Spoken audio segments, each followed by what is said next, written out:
Olá a todos, bem-vindos à 19ª aula do curso de Eletrônica Fácil e Prático. Nessa aula, estamos entrando na terceira etapa de fontes chaveadas, onde vamos falar de maneira mais aprofundada sobre o assunto. Se você ainda não é inscrito aqui no canal, eu peço que você se inscreva, deixe aí o seu like e lá no sino de notificações marque as 3 opções para que você possa receber notificações dos próximos vídeos e aulas aqui do canal, ok? Então, sem mais demoras, como sempre fazemos, curso de eletrônica fácil e prático. Pau na máquina! Vamos. Bem, essa aqui é uma fonte ATX, de 400 watts, é uma fonte de média gama, não é uma top, mas também não é daquelas fontes básicas. Uma coisa que eu quero dizer sobre as fontes ATX é que só vale a pena consertar as fontes ATX de média e alta gama, ou seja, aquelas fontes reais. Aquelas fontes mais comuns são muito baratinhas. Então, só vale a pena você consertar. Eu, por exemplo, só conserto se for minha ou se for uma coisa muito simples, né? Um capacitor, um fusível, uma coisa assim mais simples, porque o valor delas é tão pequeno que não vale a pena consertar. Mas por que eu trouxe isso? São equipamentos que, assim, para manutenção não vale tanto a pena. Bom, em primeiro caso, porque elas são fontes que representam eletronicamente quase todas as fontes que vocês vão encontrar em equipamentos por aí. Elas são fontes chaveadas e são muito semelhantes às fontes chaveadas que vocês vão encontrar em equipamentos variados, como televisores, como computadores portáteis, aqueles carregadores de computador portátil. Esses valem a pena consertar, principalmente quando são dedicados, tá? Porque carregadores desses são caríssimos, né? Quando originais. E você consertando o original, dá para você aferir um lucro, porque você pode pode cobrar uma hora de bancada compatível, né? Já essas fontes K, se você for contabilizar numa fonte comum uma hora bancada, a 2-3 horas bancadas mais uma pecinha qualquer já supera o valor da fonte. Então aí é que não vale a pena, né?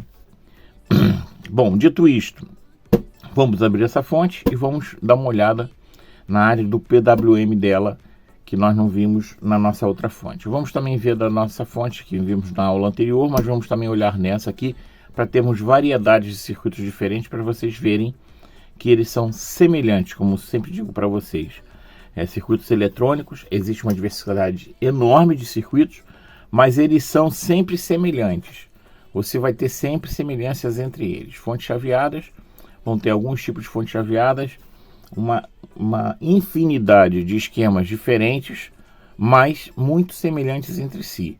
De maneira que quando você viu uma, ou duas, ou três, ou quatro, essas características, essas arquiteturas de construção das fontes, e aí você vai ficando mais expert naquela área.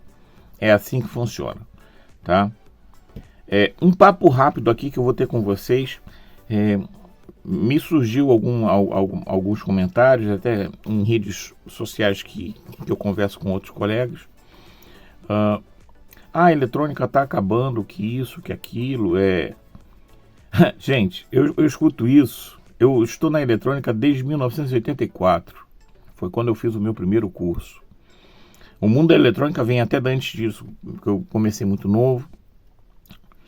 Mas quando eu fiz o meu primeiro curso lá na Escola Electra, lá no Rio de Janeiro ainda, 1984, quando eu peguei o meu primeiro curso de rádio e televisão, eu era um jovem ainda, estava na escola, nem estava fazendo o segundo grau ainda, quando eu terminei o curso de rádio e televisão lá na Electra, lá no Meyer, lá no Rio de Janeiro ainda. Eu nem sei se essa escola ainda existe, para ser sincero. Então, o que acontece? Essa história eu escuto desde aquela época, porque eu estudei ainda na transição da válvula para o transistor. E lá nós consertávamos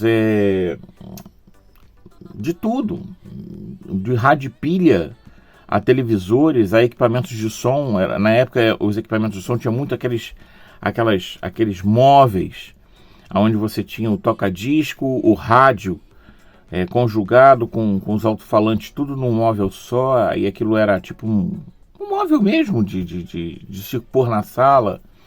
Aquilo era tudo a válvula, né? Depois começaram a ver, foi a febre do 3 em 1, né? Que era quando vieram os cassetes, veio a febre do 3 em 1, era 3 em 1 para tudo quanto é lugar, era o toca-discos com rádio e o toca-fitas. Ali já a febre do 3 em 1 já era só transistorizados, algum até com CIs de potência na saída. Então, desde essa época que eu escuto falar que a eletrônica vai acabar, que a eletrônica vai acabar. A eletrônica não acaba. O que acaba é a sua experiência. E eu vou explicar agora, tá? Para aqueles que estão fazendo eletrônica e para trabalhar, e tem gente que vai chegar e falar assim, isso é uma técnica morta. Bom, para essas pessoas eu vou dizer o seguinte: quem morre é o nosso conhecimento, quando ele para de ser acrescentado. A eletrônica é assim, tá? Eu comecei lá antes disso, mas vamos dizer assim, trabalhar mesmo nisso a partir de 1984, quando eu terminei o curso. Eu comecei a trabalhar, eu consertava TV Colorado, a válvula, TV Philips, me lembro da KL1, da KL7, que eram televisões válvulas e válvula mista, que era metade válvula, metade transistor, né? Philco, Telefunk, Sempre. Naquela época eu cheguei, fazia ali tranquilamente $1.500, $2.000 por mês, né? Havia realmente naquela época pouco técnico. Mas, com o advento do transistor, as pessoas começaram a escassear os técnicos. Muitos técnicos foram ficando para trás, porque trabalhavam só com válvula. E quando começou a aparecer o transistor, foram ficando para trás. E quem já tinha o conhecimento do transistor foi se destacando. Aqueles que ficaram para trás com válvula, depois quando acordaram, assim, deu aquele baque principal, a inicial, depois que começaram a se especializar no transistor também, começaram a alcançar os outros colegas que já tinham essa expertise. A mesma coisa aconteceu na transição do transistor para o circuito integrado. Quando apareceu o circuito integrado, aí foi aquela choradeira, todo mundo chorando. Isso vai acabar, agora numa peça só tem 30 transistores lá dentro, e aí você não sabe o que está acontecendo lá dentro, isso aqui é tudo descartável e tal. Tudo vai mudar. Quem está na eletrônica não vai fazer a mesma coisa para sempre. Eu na eletrônica, eu já trabalhei em várias áreas, e conforme as tecnologias foram mudando, eu fui mudando também. E para mudar você tem que ir atrás, tem que estudar, tem que entender como é que aquela tecnologia nova funciona, saber como é que são os reparos. Então, o que eu estou dizendo aqui? A eletrônica é para quem gosta. Quem gosta, quem tem assim, a palavra é tesão. Tesão é gana, é alegria. Fica contente quando bota um circuito para funcionar e aquilo dá assim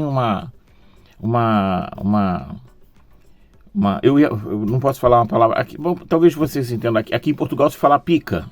Eu sei que aí no Brasil vocês têm outro sentido, mas a pica é como se fosse no português aí do Brasil, como se fosse assim um up, que você recebe, um estímulo, entendeu? Que você recebe próprio, né? É quando você acorda de manhã e fala assim, eu tô com vontade de comer um XPTO, uma coisa qualquer assim. Essa vontade inerente. A eletrônica é assim.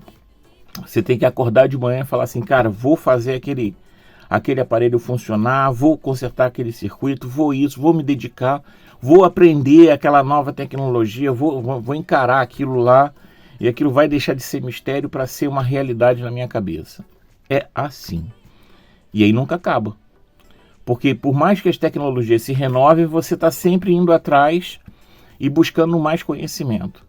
Isso é muito bom porque vai deixar sempre a sua mente aguçada e sempre você, como pessoa, uma pessoa ativa, né? Então desculpe esse papo assim, mais alongado e mais reto no início da nossa aula, mas isso é importante, tá? Isso é uma questão que me apareceu, mas que eu acho essencial passar para vocês. Então vamos abrir aqui a fonte. Já voltamos com a fonte aberta, ok? Bem, voltando cá. Se eu tivesse que desmontar para fazer uma manutenção, eu ia parar cá. Entendeu? Por exemplo, isso aqui estava aqui. São 4 parafusos aqui, né?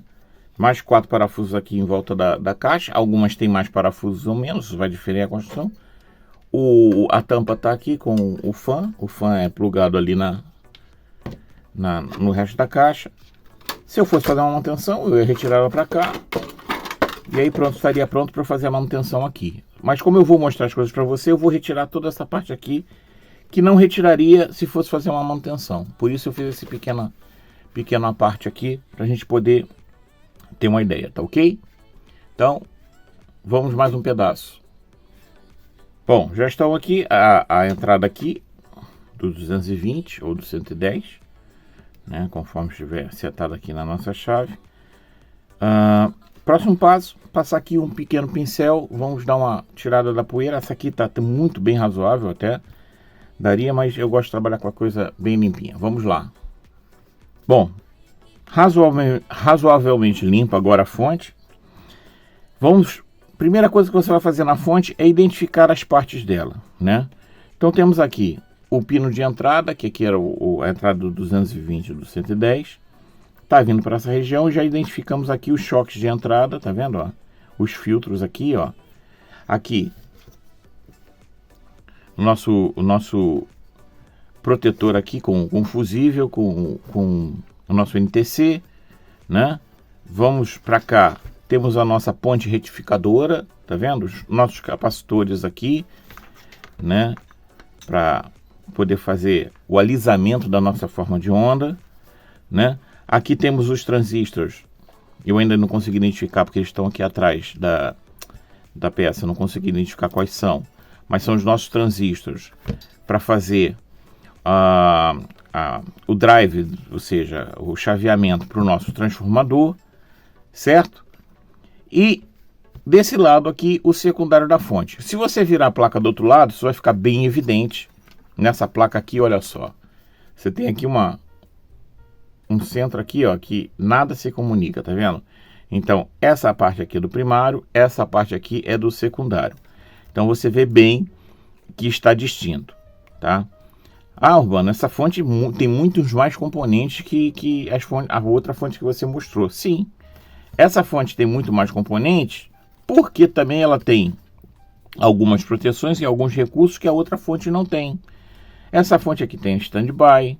Essa fonte aqui tem o chaveamento de liga e desliga dela, que é feito lá no liga e desliga do computador, quando você aperta esse botão, esse fio verde cá, ó, né? Quando vai para a massa, liga ela, quando você joga ele para a massa de novo, é esse fio verde com um dos pretos aqui, que vai lá para o painel do seu computador, para você fazer o liga e desliga, entendeu? Ela tem sobrecorrente, ela tem sobretensões a mais, entendeu? Ela tem, se você for ver aqui, eu vou pegar, mas olha aqui, ó, vamos colocar aqui, ó.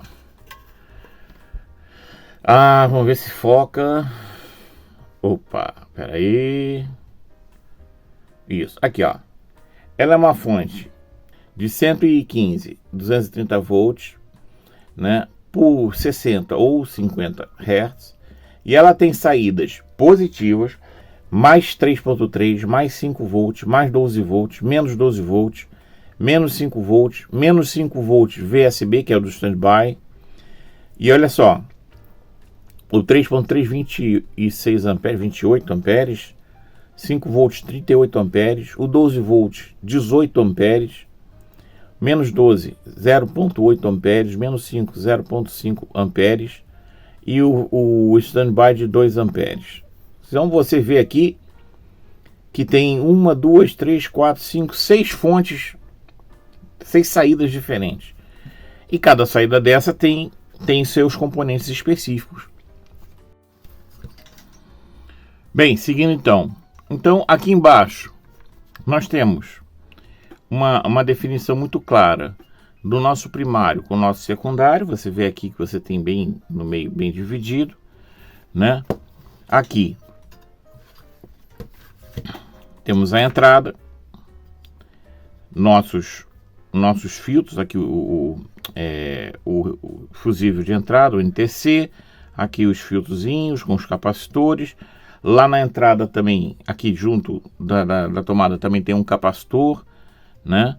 Para providenciar uma filtragem também. Aqui, nessa lateral, você tem aqui a ponte retificadora, né? Com a AC entrando pelo meio, né? Onde vocês estão vendo aqui, ó. A AC está entrando pelo meio. E aqui o positivo e lá o negativo. Isso aqui tem os 4 diodos aqui dentro. Nós já vimos como medir ela. Entendeu? Aqui nós temos os nossos 2 capacitores, né? E aqui os transistores, que eu ainda não vi qual tipo de transistor é. Entendeu? Os transistores aqui da nossa excitação do nosso transformador.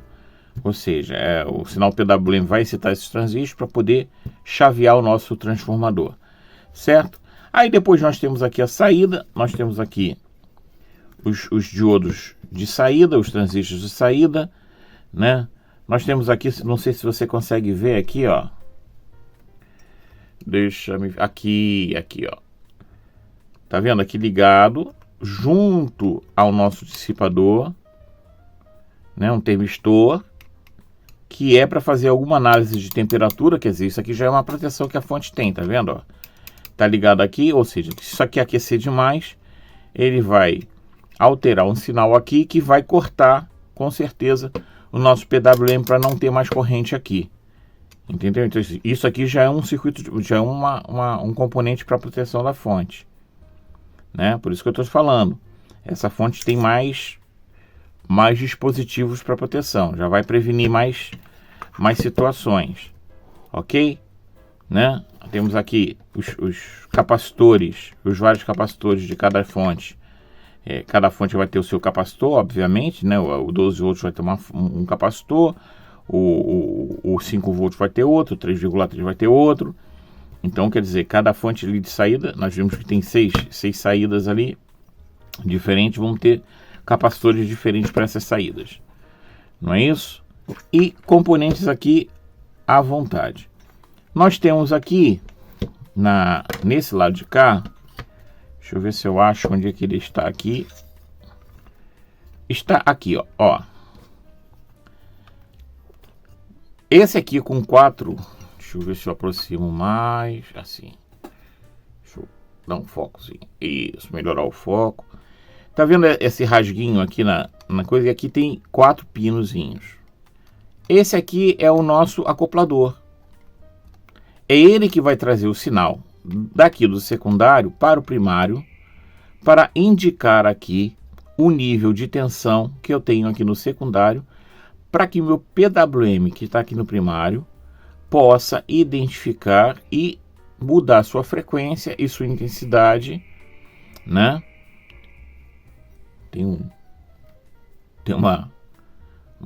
alarme tocando aí, né? Para que o meu PWM aqui no primário possa modificar, né, a intensidade e frequência para o meu secundário se adequar. Então você vê que ele até mesmo fisicamente eles fazem um corte aqui na placa para que não haja nenhum tipo de indução daqui para cá, né? Olha aqui, ele está desse lado. Aqui está com um pouquinho de...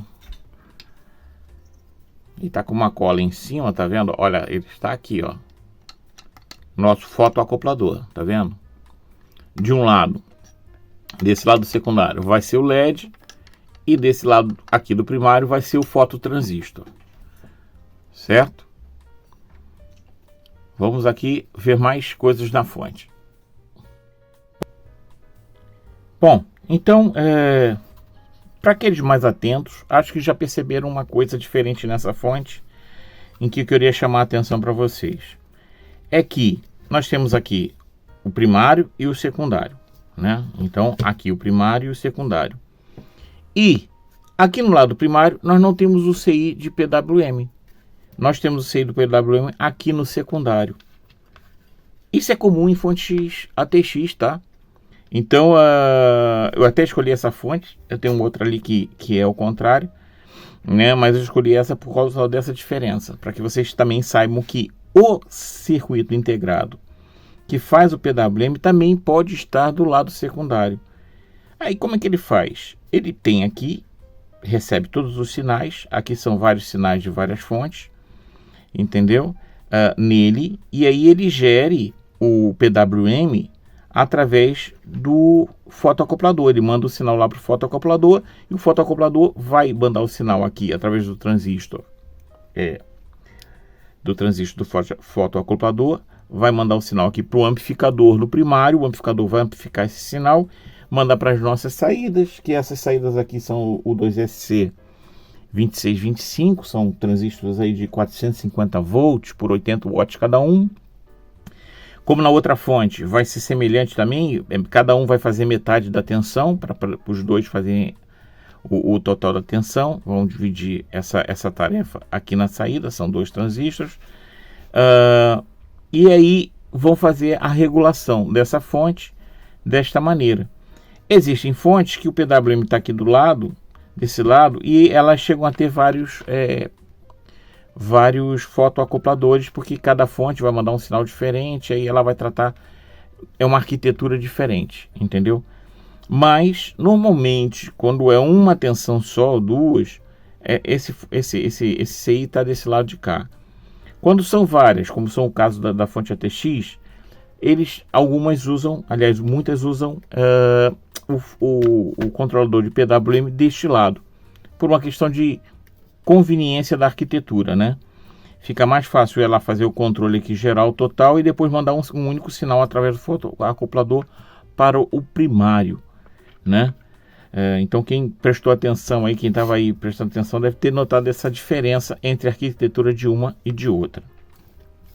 Surgiu também algumas dúvidas aí pela campo de perguntas e de interações aí do YouTube, de 3 ou 4 alunos, e eu vou agora passar aqui a prancheta para tirar essas dúvidas, ok? Vamos então aqui ao nosso quadro aqui para a gente poder tirar algumas dúvidas.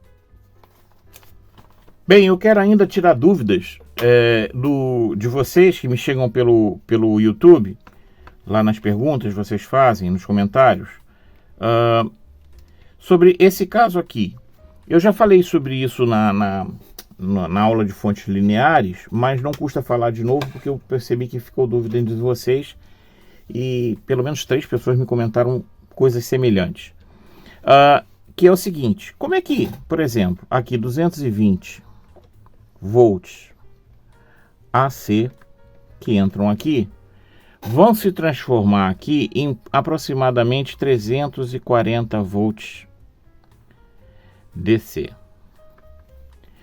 Então, é uma pergunta interessante, mas é de fácil resposta, né?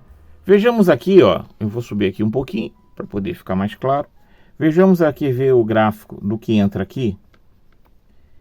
E a tensão que entra aqui é mais ou menos assim, né? E ela vai descer de novo e tal. Então, aqui você tem uma tensão de pico e aqui você tem uma tensão de pico negativo, né? Aqui um pico positivo, né? E aqui um pico negativo, certo? Quando você afere essa tensão AC aqui, o seu multímetro não dá o valor desse pico nem desse pico. Ele dá o valor da tensão média, né?